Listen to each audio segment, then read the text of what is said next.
Hello everyone. நம்ம இதை பற்றி பார்க்க போகிறோம் அப்படின்னா எம்பிபிஎஸ் பிடிஎஸ்க்கு பார்த்தா நிறைய அப்டேட்ஸ் வந்திருக்கு. ஸோ இதில் பார்த்தீங்கன்னா உங்களுக்கு டிஎனில் பார்த்தீங்கன்னா ஒரு 2 அப்டேட்ஸ் கொடுத்துருக்காங்க. ஒன்று பார்த்தீங்கன்னா வந்து எம்பிபிஎஸ் பிடிஎஸ் பார்த்தீங்கன்னா அப்ளை பண்ணியிருப்பாங்க, டிசபிலிட்டி சர்டிஃபிகேட் வந்து நீங்கள் அப்டேட் பண்ணணும். ஸோ இதில் பார்த்தீங்கன்னா இவங்களுக்கு கொடுத்துருக்காங்க நேம் லிஸ்ட், அவங்களோட அப்ளிகேஷன் நம்பர். ஸோ இதில் யாரெல்லாம் இருக்கிறீங்களோ அவங்க எல்லாருமே பார்த்தீங்கன்னா இந்த வெப்சைட்டில் போயிட்டு நீங்கள் வந்து உங்களோட டாக்குமெண்ட் வந்து நீங்கள் அப்லோட் பண்ணணும். ஸோ அப்போ தான் வந்து நீங்கள் கவுன்சிலிங் வந்து பார்ட்டிசிபேட் பண்ண முடியும்.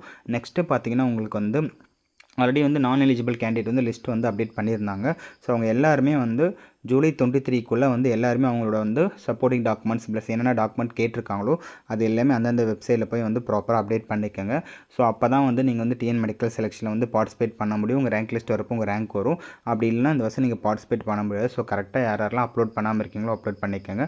ஸோ எம்பிபிஎஸ் பிடிஎஸ் பற்றி அப்டேட்ஸ் தெரிஞ்சுக்கிறதுக்கு நம்ம சேனலை ஃபாலோ பண்ணிக்கோங்க. தேங்க்யூ.